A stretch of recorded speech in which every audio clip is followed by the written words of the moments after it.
Baik, perkenalkan nama saya G. Efdan Amra, NIM 1910417026, kelas pagi C, dosen Adi Mursalim, SMMM.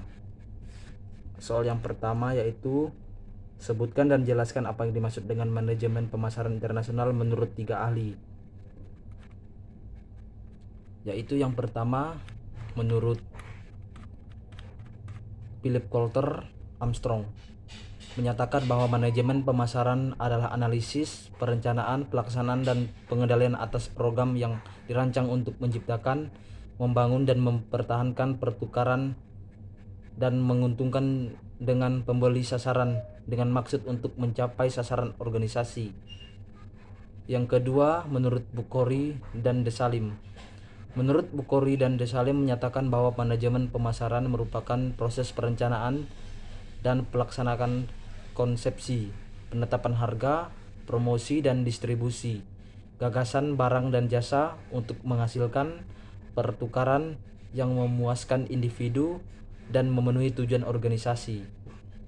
Yang ketiga, menurut American Marketing Association menyatakan bahwa manajemen pemasaran merupakan hasil prestasi kerja kegiatan usaha yang berkaitan dengan mengalirnya barang dan jasa dari produsen sampai ke konsumen. Soal yang kedua, jelaskan mengapa mahasiswa perlu mempelajari manajemen pemasaran internasional. Satu alasan mendasar pentingnya belajar manajemen pemasaran karena pemasaran mempunyai peran yang sangat besar dalam pertumbuhan dan perkembangan ekonomi. Pemasaran merangsang penelitian dan ide-ide baru yang akan menghasilkan barang dan jasa baru yang inovatif. Soal yang ketiga, jelaskan cara menetapkan strategi produk internasional. Jawab beberapa langkah-langkah manajemen pemasaran internasional, yaitu melakukan ekspor. Produk hampir sama dengan menjual produk di luar tempat bisnis Anda saat ini. Hanya saja produk Anda dikirim ke luar negeri dan untuk melakukan ekspor ini memerlukan beberapa dokumen izin dan proses yang harus dilalui. Yang kedua, lisensi. Lisensi adalah strategi yang mana Anda memperbolehkan perusahaan asing memproduksi barang-barang mereka dengan produk dan merek milik Anda. Di sini Anda mendapatkan imbal balik atau royalti, tapi tidak maksimal, namun juga mempunyai risiko yang sangat kecil untuk rugi. Yang ketiga, franchising. Dengan cara membuat perjanjian dengan pihak keduanya bahwa akan digunakan bisnisnya, hampir sama dengan lisensi, hanya saja franchising seperti duplikat perusahaan Anda sendiri. Yang keempat, kontrak manufacturing, di mana perusahaan Anda mengadakan peraturan kontrak bahwa perusahaan Anda bersedia memproduksi barang bagi perusahaan lain, produk yang sesuai dengan spesifikasi perusahaan yang akan membeli produk Anda yang akan mereka pasarkan sendiri. Kuasai semua hal-hal penting yang berhubungan dengan pemasaran, baik lokal maupun dalam ranah nasional sampai internasional. Jika ingin mencapai target internasional, Anda harus menguasai manajemen pemasaran internasional juga dan hal-hal lain yang terkait dengan pemasaran luar negeri agar target pemasaran Anda semakin luas dan terkenal di dunia. Soal yang keempat, apa yang dimaksud dengan strategi harga internasional? Bagaimana cara menetapkan strategi harga internasional? Strategi harga yang efektif untuk pasar internasional adalah strategi yang dipengaruhi oleh persaingan dan biaya dalam mengambil keputusan menyangkut harga. Harga kompetitif hanya dapat dilakukan dengan meninjau tingkat harga produk pesaing dan produk pengganti di pasar sasaran. 4 langkah yang menentukan strategi harga dasar adalah yang pertama, menetapkan elastisitas harga dari permintaan yang tidak fleksibel, memungkinkan harga yang lebih tinggi. Yang kedua, buat perkiraan biaya tetap dan biaya variabel dari proses manufaktur dengan volume penjualan yang diproyeksikan. Biaya adaptasi produk harus diperhitungkan. Yang ketiga, tetapkan semua biaya yang berhubungan dengan program pemasaran. Yang keempat, pilih harga yang memberikan margin kontribusi yang paling tinggi. Soal yang kelima, jelaskan bagaimana cara melakukan ekspor impor, yaitu membuat surat kontrak penjualan atau sales kontrak proses, yaitu adalah dokumen persetujuan antar eksportir dengan importir untuk melakukan proses jual beli. Dokumen ini berisi syarat pembayaran, harga, mutu, jumlah, cara pengangkutan atau pengiriman, asuransi, dan lainnya. Yaitu yang pertama, promosi. Ketika kita akan berjualan, yang perlu dilakukan pertama kali untuk memasarkan barangnya adalah promosi. Karena itu, konteksnya ekspor, maka yang dicari adalah calon pembeli di luar negeri atau calon importir.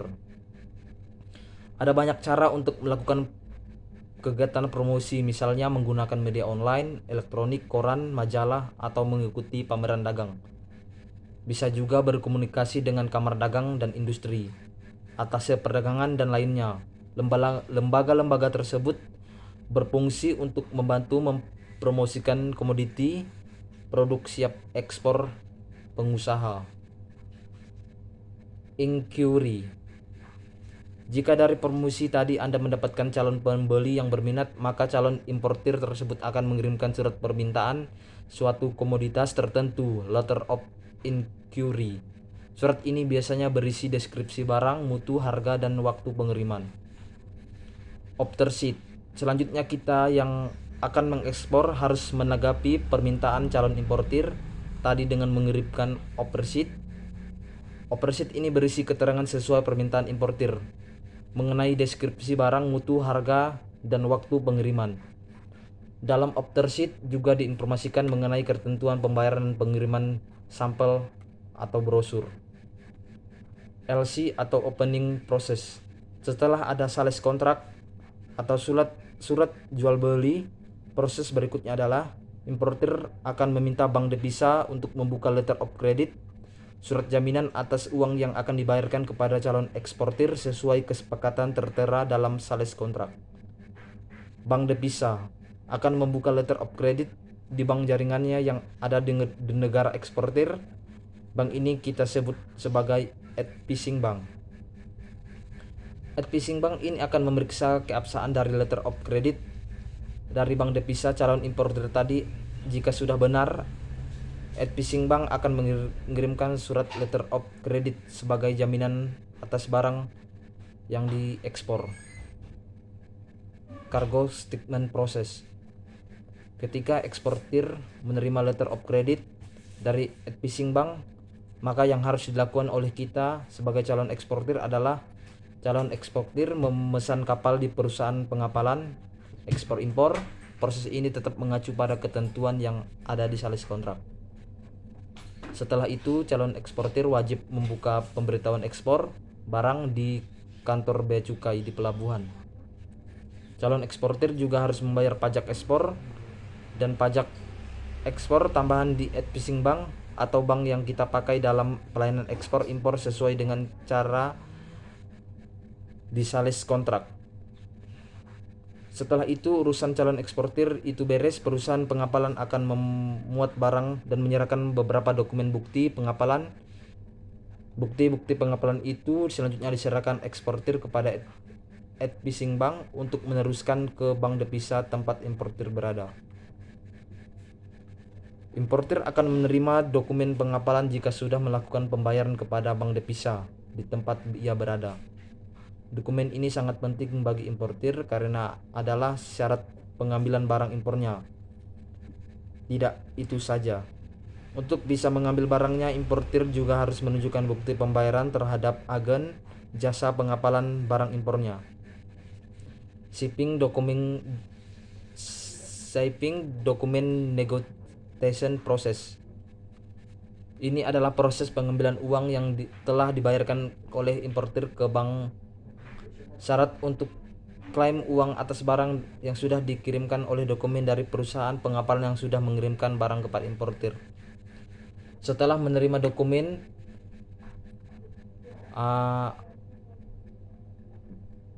dari perusahaan, Pengapalan eksportir akan menyiapkan dokumen lain yang diisyaratkan dalam letter of credit, misalnya invoice, packing list, surat keterangan negara asal, daftar packing, dan lainnya. Setelah persyaratan itu semua lengkap, selanjutnya diserahkan kepada advising bank untuk memperoleh pembayaran sesuai yang ada di letter of credit. Untuk mengeluarkan uang pembayaran, advising bank akan memeriksa kelengkapan dan keakuratan dokumen pengiriman bank. Jika sudah lengkap, dokumen-dokumen pengiriman bank itu akan dikirimkan kepada bank devisa di negara importir untuk mendapatkan uang pembayaran untuk dieksportir. Bank devisa akan memeriksa kelengkapan dokumen yang mereka terima. Jika sudah sesuai, bank devisa akan melunasi pembayaran kepada advising bank. Kemudian bank devisa menyerahkan dokumen itu kepada importir yang akan ia gunakan untuk mengambil barang yang diimpor. Soal yang keenam, tulis pemasaran internasional dan pemasaran global. Review isi kedua video yang Anda tonton tersebut. Jawabannya, pemasaran internasional adalah kinerja kegiatan-kegiatan bisnis yang didesain untuk merencanakan, menetapkan harga, mempromosikan, dan mengarahkan arus barang dan jasa sebuah perusahaan kepada para konsumen di lebih dari satu pasar negara untuk melakukan keuntungan. Soal yang terakhir, bagaimana cara memasuki pasar luar negeri? Ada 4 cara yang berbeda di mana perusahaan harus masuk ke pasar internasional. Mereka mencakup yang pertama, ekspor. Ekspor memiliki beberapa sejumlah keuntungan, terutama biaya pengaturan manufaktur di pasar luar negeri. Tetapi strategi ini juga memiliki kerugian biaya transportasi dan hambatan perdagangan internasional yang lebih tinggi. Yang kedua, proyek turnkey. Proyek turnkey adalah proyek ketika klien membayar kontraktor untuk merancang dan membangun fasilitas baru dan melatih personel. Proyek turnkey adalah cara bagi perusahaan asing untuk mengekspor barang dan teknologinya ke negara lain dengan membangun pabrik di negara itu. Yang ketiga, licensing. Pekerjaan licensing adalah pengaturan kontrak di mana pemberi lisensi menawarkan aset kepada perusahaan asing dengan imbalan royalti. Ini memungkinkan penerima lisensi baik secara eksklusif maupun non-eksklusif untuk memproduksi produk pemilik lisensi untuk jangka waktu tertentu di pasar tertentu. Yang terakhir, franchise. Ini adalah suatu sistem di mana pemegang izin membayar biaya royalti kepada perusahaan induk dengan imbalan hak untuk menggunakan merek dagangnya untuk menjual produk atau layanannya dan menggunakan format dan sistem bisnisnya. Sekian jawaban dari saya. Terima kasih.